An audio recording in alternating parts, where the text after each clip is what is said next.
Welcome to Pick Up and Deliver, the podcast where I pick up my audio recorder on the way to the library and deliver an episode to you while I stroll around. I'm Brendan Riley.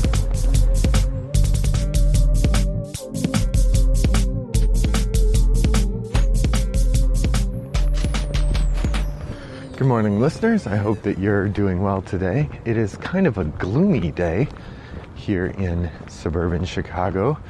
The sky is that sort of blue-gray color it gets when the mat of clouds is flat and you can't really see any differentiation from cloud to cloud, except that there are patches of sky where the sun makes the sky look a little closer to white than to gray. It's not great.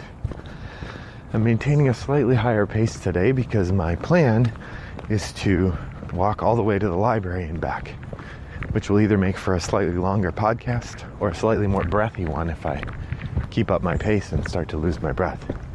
We'll see how that goes. So it's a relatively cool day, which is nice because we may in fact need to replace our air conditioner. I'm hoping it's a simple repair, but our air conditioner seems to have stopped conditioning. Of course, that always happens on the busiest days, which makes sense because those are the hottest days and the days when the air conditioner would be the most taxed. But it generally means that we're in a very warm house today. Hopefully the weather will stay cool like this because it'll make for a nice day. Today's topic, at least for the first part of the episode, is going to be a Shootin' from the hip episode, in which I'll be talking about a game I've played 1.5 times now, and that's the whole point of Shootin' from the hip. I'm giving you my initial responses. If this is the first time you're encountering one of these episodes, welcome. I'm always glad to have new listeners. A Shootin' from the hip episode is where I give my first impressions of a game right after I've played it. So it's a game that I've only played once or twice. It's not by any means a review, but I also am fully acknowledging these impressions might be bad because I haven't even got a sense of what actually is going to happen in the game because I don't have time or whatever. So that's kind of where I am with this. So today we're going to talk about Altiplano.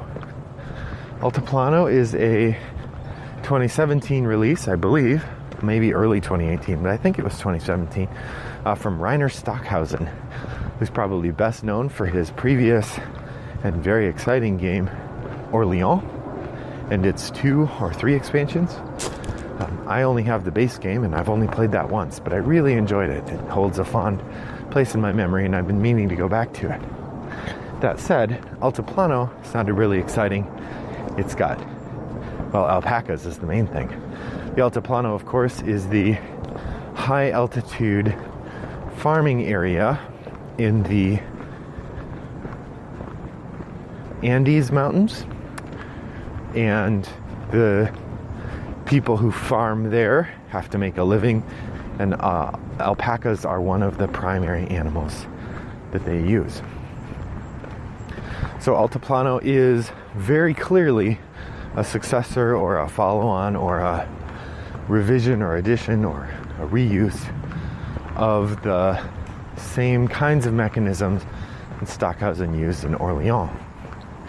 Its primary mechanism could be described as a bag builder, meaning that you start the game with a certain number of tiles that are round in a bag, and on your turn involves pulling things out of the bag and acquiring more things to put into the bag. You win the game by acquiring goods that translate to points. The way the game divides itself up over other kinds of materials have to do with the game has money in it as well, but the money does not really contribute toward winning the game. The winning the game comes from these points that you earn in a variety of ways. There are a couple things you can build So if you build houses or boats, you get points that way. If you take orders and fulfill them, you get points that way. And finally, the stock that you have in your warehouse also gets you points if you do it well. So those are the three main ways that you do that. The way you play the game is that you have these circular tokens, and you get to put, at the beginning of the game, you get to pull 4 of them out of a bag, and you put them on this player board, and then you designate what actions you're taking from the choices on your player board. So you start with 4 tokens you can use, and each token gets to go in a different place. So the first thing that is neat about this game is that you have specialized worker placement, which is a mechanism that I really like. The idea that you have some workers who can do some things and other workers who can do other things, but there's limitations to what each worker can do. This, of course, is a feature of Anachrony, another game I really enjoy, as well as many others. Anachrony certainly wasn't the first to do it. Orléans did it. But the idea is the little tokens that you're pulling, you start the game with, say, a food. Each person starts with a different combination of tokens. You get a random tile that gives you a special ability and a set of starting tokens and money. So once you have the tokens ready to deploy, then you have to move your guy around this sort of array of spaces in order to do the work of the game. And moving around the array of spaces, you either have to use a cart or food. If you're using a cart, you can move 3 spaces, which means you can get anywhere on the board because there's a total of 7 spaces. So from any one space, it's a circle. You can get to any other space if you're able to move 3. If you don't have another cart, then you have to use food tokens to move the additional spaces. And that part gets tricky because you have a limitation of how many food tokens you have. And so it all just gets more complicated if you're trying to move around without using a second cart. You can buy a second cart and even a third cart, but there's a limit to how many carts. 1, you're not allowed to have more than 4 carts. But 2, there are only a certain number of carts per player, and it's not 4. The game has a limit to how many carts you can buy. So if your opponents are being aggressive about buying carts, you have to as well, or you might end up short on carts, and then you're having to spend food to move the whole game, which eats up some of your tokens you can draw. This is a very complicated game with a lot of overlapping needs and mechanisms. Part of what I like about it. I think that's about as much as I want to explain. I think the rest you'll get either in my conversation or if you choose to go look up one of the many videos about how to play it or how the game works. Overall, it's a really interesting game. If you enjoyed Orléans, I'm sure you'll like Altiplano. Having both, I'm not sure is necessary. I'm glad I do because I like variety in my theme. But I'm not sure whether this will fulfill, if you're somebody who likes to focus on a niche in your collection, I'm not sure this game would be by itself in a niche if you also have Orléans. I'm not explaining that well. What I mean to say is, if you have Orléans, you should play Altiplano before you buy it. That would be my takeaway from this. Alright, well, apologies for changing the sound quality, but the wind has picked up a little bit, and I'm worried that if I don't cup the mic a little bit, you're just going to hear roaring sounds. So hopefully it's not too different or jarring.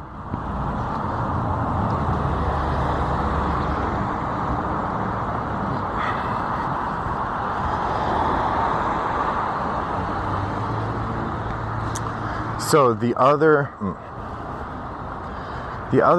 element of Altiplano that feels a little samey is the road. Each player has a road that they use to navigate the board, and somehow, I'm not really sure the narrative purpose for this, but the length of road that you have built determines how many tokens you get to use in a round. I haven't really explained how the bag building works, and I think it's important for understanding what I like and don't like about the game. Many of the actions that you take in the game, you deploy a token, like say for example, a llama and a food, or an alpaca and a food, and that gets you another alpaca. Narratively, I guess, you're breeding the alpaca. You keep it around a while and it makes another one. Or you can, no, I think it's an alpaca and a food get you wool. For instance, you feed the alpaca and you get some wool off of it. But when you do that, you don't lose the alpaca and the food tokens. They go into this cute little cardboard box that you get. You have an open-topped box for each player in their color that you get to put together. And your tokens that you use go in that. After you've done that, then on your next round, you're going to draw more tokens out of your bag. Once your bag is empty, and all the tokens that you've acquired and used in that round have gone in the bag, then you dump every token back into the bag to move on to your next thing. So like I said, the carts that you buy at the beginning are really important. If you don't have enough carts, then you can't move your figure around to the different spaces, and you can't do the different actions when you want to do them. The other thing that's really important is the road. Now, the road determines how many tokens you can draw out of the bag. At the beginning of the game, you can only draw 4 tokens.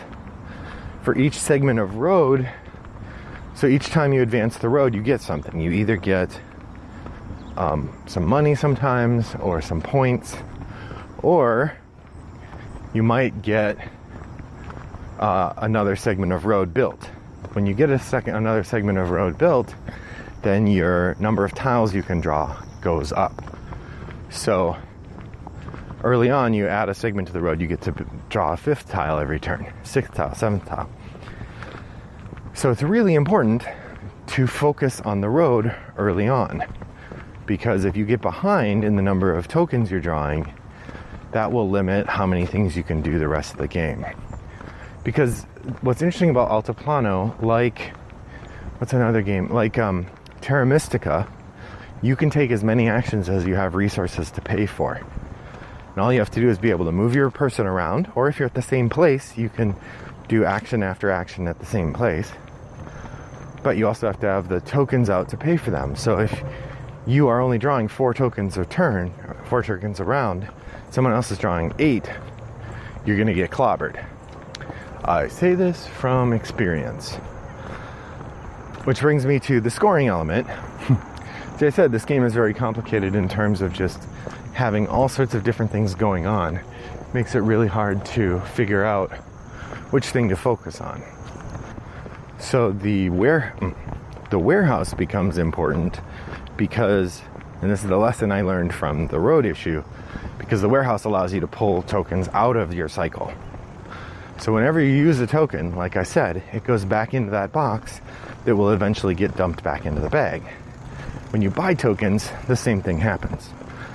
Or when you get tokens using your actions, the same thing happens. So the game of Altiplano that I played, the full game, was with my daughter. And she had the smarts to go after the road right away. I wasn't really thinking the strategy through as carefully as I could have, and I did not go for the road right away. Basically, I waited 1 round to go for the road. And that 1 round made a huge difference in the overall scope of the game. Because while she was going after the road, and we both went after carts with equal vigor, but while she was going after extending her road, I was accumulating other tokens instead. So by, say, round 2, then I was like, oh man, I need to get the tokens to work on the road. Well, one of those resources is wood, and it just so happened that the combination of things I had made it very difficult for me to get wood. So I think it took another turn before I was able to get a wood resource, And by that point I had already refilled the bag, which means that the wood resource I got didn't go in to the bag until the next time I filled it, which was after I drew all those tokens out. And then once I put that wood resource into the bag, I had to draw it again before I could build the road. And basically what happened is it was maybe turn 5 before I extended the road. Could have been 4, but it still was way more than turn 1 or 2 when she was working on her road. And the result is, around about turn 3 or 4, she's drawing 1 or 2 more tiles than I am every round, which means she's getting more resources, which means she's getting to do more things. In that regard, I don't recall Orléans having that same effect, but like I said, I only played it once. It was a long time ago. Perhaps I'm just not remembering. Maybe I did have the smarts to go after the take more actions tiles in Orléans, despite not thinking of that here. But I will say the road and the carts, those two feel very much like food and workers in Agricola. Agricola, of course, the much beloved farming game where your actions are extremely limited and you need to have food to feed your workers. And once you sort of get a rhythm set up where your food is taken care of, then you can take care of other things and advance your game in other ways. Altiplano is the same way. If you don't take care of your carts and your road, you're going to spend the whole game striving to catch up with the people who did. So, let me move. I guess I've spent most of this episode describing how Altiplano works, which maybe speaks to how complicated it is, but I really enjoyed it. But I always want to take a moment to reflect on a few things I liked about it, or a few things I wanted to talk about. The warehouse. I started to get into this and then I fell back. So if you're doing a deck building game like Legendary, there'll be times where you get to discard a card. And often, or to, what do they call it? Trash a card? Something like that. Where you take a card and you actually remove it from your deck. This is really important because it allows you to take the weak cards out of your deck. As an aside, one of the innovations of the Harry Potter deck builder, which I think I've mentioned a couple times, is that it doesn't let you take weak cards out of your deck, but it also builds in enemies for whom it's a benefit to you to have those weak cards. So there's a balancing act there. It also makes purchases far more crucial in the Harry Potter game because your deck gets bloated in a way that deck builders that let you remove cards have gotten around. This problem I was having with the wood, of not being able to get the wood because I kept drawing all these other tokens, even though the other tokens were good for me, ultimately they were slowing me down because I couldn't get to the wood. The other thing that I should have been doing that I wasn't was storing those tokens in the warehouse. So there's this warehouse and it's got a bunch of rows, and the way it works is you put your resources in the warehouse, and at the end of the game, each row that is complete scores points based on how high that row is. Big thing is you can't have more than one row of the same resource going at the same time. So if you start a row of wool, you can't start a second row of wool. But if you put ore in there, you can have a row of ore. So then you have wool and ore. And the higher rows score more points. So early on, you can do a variety of different things to fill up to sort of block off those early rows, and then work on completing one of the later rows that's going to score you more points. Of course, you also, at the end of the game, it's a point salad game, so you score for everything you've gotten, which means that even if you do badly, you get a lot of points. All right, a couple last thoughts before we call it a day. Altiplano is really cute. It's a fun theme. The llama, they have a first player cardboard craft llama token that's hilarious, and we enjoyed passing back and forth. It's a fun game. It plays quickly because everybody kind of does their planning all at the same time, then you take turns quickly. But it feels like it will be, once I've played it a few times and I kind of understand how it works, it'll be more like Agricola in that it feels very similar every time. It'll be different in tactics because the board is rearranged each time and you get a different player power and there's different things on sale. But compared to something like a legacy game or some other of the more recent games that have a lot more variability in what they can do, it feels like it'll be very similar. Like you're always going to want to build up your road first, for example. Well, that's it for me today. Thanks for joining me on my walk on this cloudy, humid day. I hope that your next walk is as pleasant as mine was. Bye-bye.